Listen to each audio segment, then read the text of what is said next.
puro mga senador ang binabaril eh. Bakit ba, ano ba yung sinasabi? I want to clarify, Mr. Engineer Hernandez.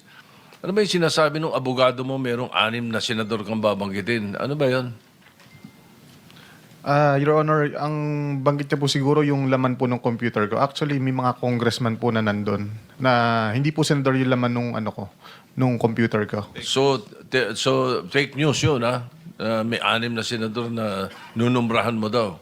Mga congressman yung nasa computer mo. Yes, yung nasa computer ko po, congressman po. Okay, thank you. So fake news nga. O naligaw si Raymond. Diba? Anyway, basta yung ating media, ingat naman tayo sa mga fake news. Kanina umaga, may napanood na naman akong fake news tungkol sa sarili ko. Hindi ko alam na nangyari yun eh. Mr.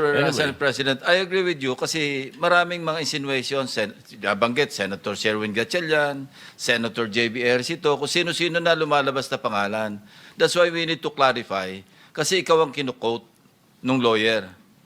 And nasa national news ito eh. So in fairness to our colleagues, na hindi naman talaga nabanggit at wala namang katibayan, eh babanggitin na nakabitin at ikaw ang reference, you know, the Senate President has to really clarify this matter.